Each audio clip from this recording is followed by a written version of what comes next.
Hello, this is David Gordon-Koch reporting for the NB Media Co-op from Moncton. It was a dream come true for 23-year-old Baraa when he learned that he'd been accepted into the Master of Computer Science program at the University of New Brunswick. He was supposed to begin his studies in September, but instead he remains in a displacement camp in the bombed-out city of Khan Younis in the southern Gaza Strip. He faces a dilemma. Canadian authorities won't issue him a study permit unless he submits biometrics, that's fingerprints and photographs.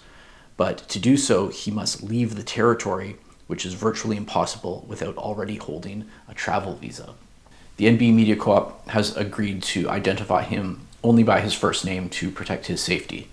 In current situation in Gaza, life in Gaza right now is beyond difficult. We live with almost no electricity, very weak internet, and constant fear.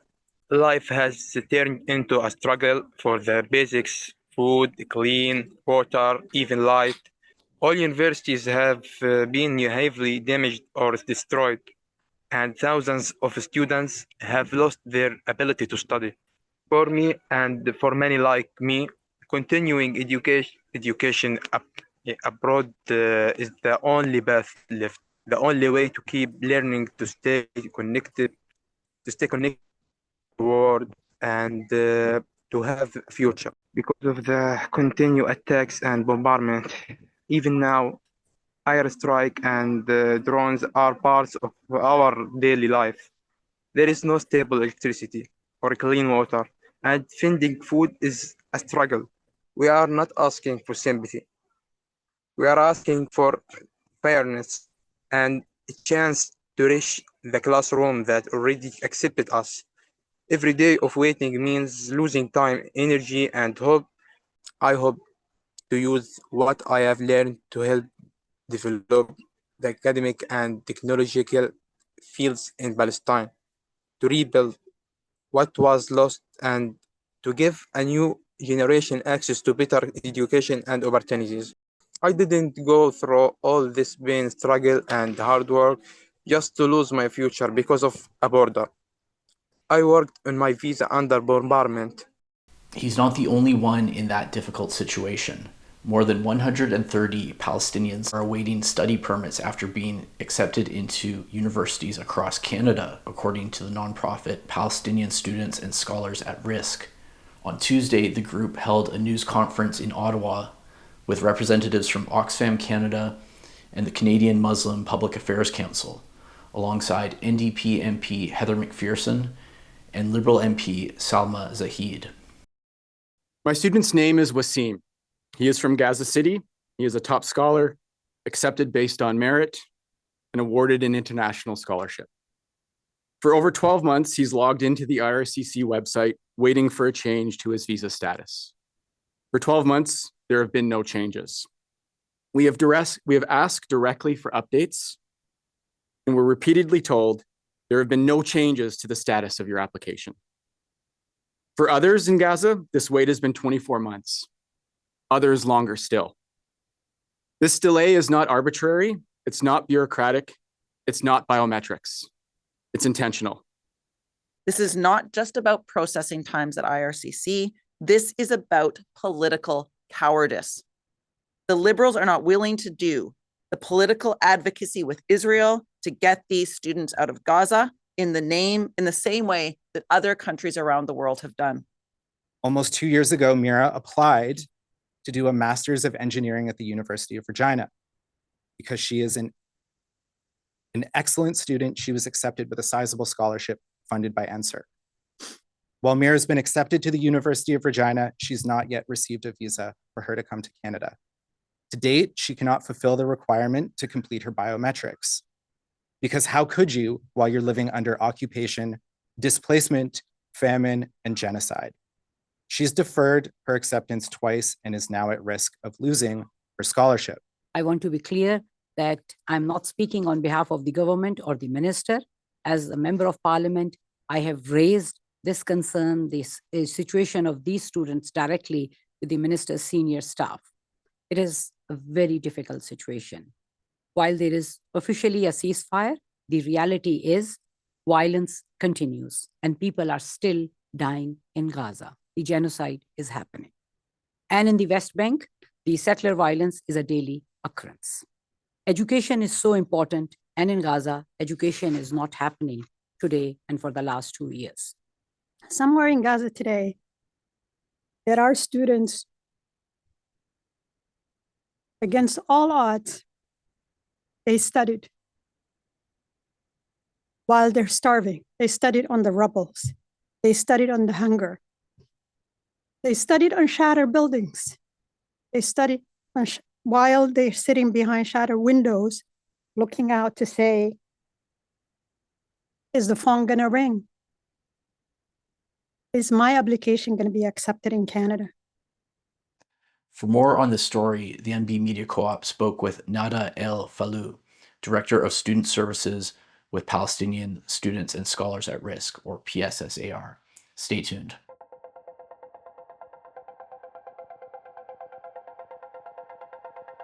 Thanks so much for joining us today, Nada. Thank you for having me, David. So Immigration, Refugees and Citizenship Canada confirms to the NB Media Co-op that as of October 31st, they have 160 applications for study permit from people in Palestine, including the Gaza Strip and the West Bank. How long are people having to wait to get their study permits who are in this situation?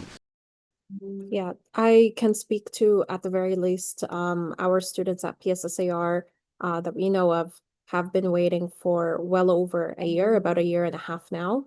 I remember some of the earliest applications were submitted in June 2024. Wow.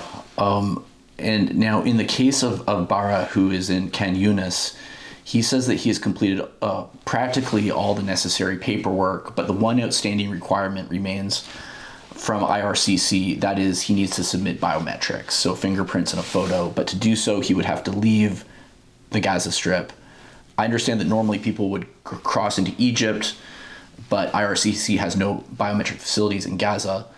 But otherwise, of course, the Gaza Strip is completely surrounded by Israel and the sea. So can you explain the kind of dilemma that this presents for people?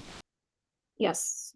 So unfortunately, the border to Egypt has been completely closed, barely opened for very, very few cases to the public, of course, like patients who need immediate health care. But it has been also opened for international students going to Italy, the UK, Ireland. They specifically facilitated exit for these students through whichever borders outside of Gaza, but they did facilitate exits for these students without them submitting biometrics. The students who are admitted to Canadian universities, they submitted their, as you said, they submitted their online applications. The only thing left is the biometric center, the biometric submission. As you said, there's no biometrics center in Gaza. And so they need to leave either to Cairo or to Amman to submit their biometrics. However, the borders are all closed to the public. Canada needs to facilitate their exits to submit their biometrics, but Canada insists that it won't do that unless they do submit their biometrics and their visas are processed and accepted. And so they're stuck in this endless loop where they need the biometrics to get the visa, but they need the visa to leave Gaza. So it really doesn't make sense at all.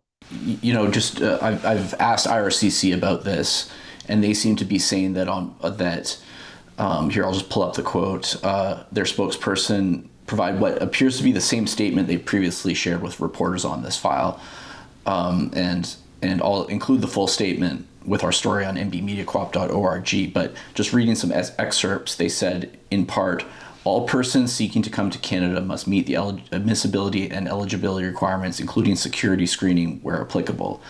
Goes on to elaborate about the security screenings, saying they work with the Canadian Security Intelligence Service, for example, and it ends by saying, we continue working closely with local authorities at every level to advocate for the safety of people in Gaza. However, we do not ultimately decide who can leave. So they seem to be saying on one hand that they're bound by bureaucracy and security concerns, but on the other hand, it's not up to them whether or not people can exit the Gaza Strip. It's out of their hands. Your comment on this, Nada? From what we see, it's a complete lack of political will because, as I mentioned before, other countries have done this successfully. Other countries also have biometrics requirements. They have their own security requirements. They're not just letting people in without any kind of background checks. They are doing background checks, but they're able to do it. Canada is choosing not to. Canada is putting in these invisible barriers and just, making up excuses to not give visas to these students. But it's well within the Minister of Immigration's ability to waive or temporarily waive the biometrics requirement. It's well within Canada's ability to facilitate exit for these students. They're simply choosing not to. I think that CBC had a story earlier this year about some students who were supposed to come to Canada. They ended up going to France. Is that right? And can you talk about that story? Yeah, so from within PSSAR, we operate mainly in Canada, and so especially because our network of professors is within Canada, we've had multiple students who had secured admission in Canada, fully funded. They were ready to come. They had already waited for months to get their visas, but then they were able to secure scholarships in France as well, and France facilitated their exits within a month. And so, of course, for those students, when they're thinking about their futures, they ended up choosing France, even though for some of them, they did tell me that they wanted to come to Canada. That was their first preference, but Canada is not letting them in. And unfortunately, this is a huge loss for Canada. These students, they're high achievers. They're accepted at top universities. They are the cream of the crop. They graduated tops of their the top of their classes. Really, it's our loss that we're not bringing in these students into our academic communities. We've always valued, as Canadian academics, we've always valued, international collaboration and global academic solidarity. We're both losing that opportunity to have great academics working with us, and we're also letting ourselves down, letting down our values that we supposedly hold to uphold global academic solidarity. We're completely lacking that right now, unfortunately. When I spoke to Baraa, he mentioned the case of Sally and Dalia Ghazi Ibaid, twin sisters who were killed in an Israeli airstrike in the Gaza Strip. They had been accepted into a PhD program at the University of Waterloo in a systems design engineering program, according to an article in the CBC, which reported that they were in the process of applying for study permits at the time to enter this program at University of Waterloo, and were preparing to cross the Rafah border when they were killed. Nada, your comment on the human costs of these delays and how that news affected you. I covered their story at that time with CBC Waterloo, I believe. Receiving that news was absolutely heartbreaking. Thankfully, by some luck, these are the only two students we've lost so far. We've had many students who got injured, many students who lost their entire families, and I'm not joking when I say entire families. I spoke about global academic solidarity, but there is obviously a huge humanitarian aspect to this, where these delays are not just delaying their careers, they're not just delaying their futures, they're also putting their lives at risks. I specifically remember Dalia and Sally's parents told us right after they were killed. They told us that Dalia and Sally had, they were so happy that they had secured their admissions at the University of Waterloo. They secured it with amazing funding. They were set to come here and do great. And they were so excited. They spent the last few days of their lives, calling each other Dr. Dalia and Dr. Sally in preparation, as PhD candidates. But unfortunately, they never got to achieve that dream. your colleagues mentioned to me in an email, some students have actually reached Egypt and then submitted their biometrics with no update from IRCC. Is that correct? And how long are people waiting in Egypt? And can you talk about some of the difficulties associated with that?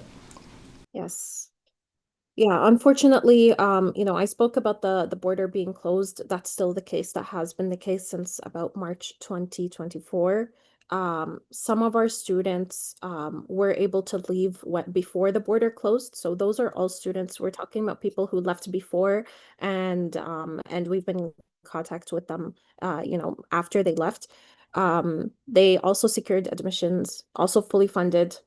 They did submit their biometrics, and yet they're stuck at the background check phase. So IRCC also has a tracker account where you can check the status of your application. You can see that their eligibility passed. You can see that their biometrics are completed, and yet their background check is in progress for many, many months. I've seen some of them have been waiting since May 2024. It's unreal. It's been almost again a year and a half just waiting for this background check. And the absolute worst thing about the background checks is it's a complete black box. We have no idea what's happening in there. Whenever we ask for help, whenever we ask for just inquiring what's happening with the application, they always say, this is not handled by IRCC, it's handled by third-party organizations. There is no processing time. And just to compare, other applicants, other study permit applicants in Egypt who are not Palestinian, their application processing times vary between 6 to 9 weeks. 6 to 9 weeks. That is an insanely huge difference compared to the Palestinian students also living in Egypt, also applying from Cairo. It's very clear that this is discriminatory according to their citizenship, and it's just we don't know what's happening in these background checks. They don't make sense at all. We're not told, they're not told anything about what's happening, and they're not asked for updates either. It's just radio silence. They completed all the requirements. IRCC has not requested any additional documents. So it's not like the holdup is with the students. It's completely just, radio silence from IRCC. Every time we ask, they just say, mandatory background checks. But these mandatory background checks are only applicable to Palestinian students. It's very obvious. And just to be clear, essentially, if they have a study permit in hand, they are able to cross through the Rafah crossing. Is that correct, into Egypt? Or, I mean, it's probably, when I say that out loud, I think it's probably not as simple as it sounds, but is that kind of what it comes down to here? Well, the claim that we've heard from IRCC or from Canada in general is that they can only evacuate someone who already has a visa. So it's not like the student, as far as I can tell, again, I'm not a politician, so I don't know the exact details of these, but as far as I can tell, it's not that, I have a Canadian visa, I can go to the border and they'll let me out. It's not like that at all either. So so Canada needs to evacuate the students, not only provide them with the visas. And I believe other countries did this as well. They evacuated the students to third-party countries, allowed them to finish their visa processing, and then they took them to those countries. I believe the UK and France did that. So, Canada can do that as well. Okay, well, Nada, anything you want to add? Any message to Minister Diab or Prime Minister Carney?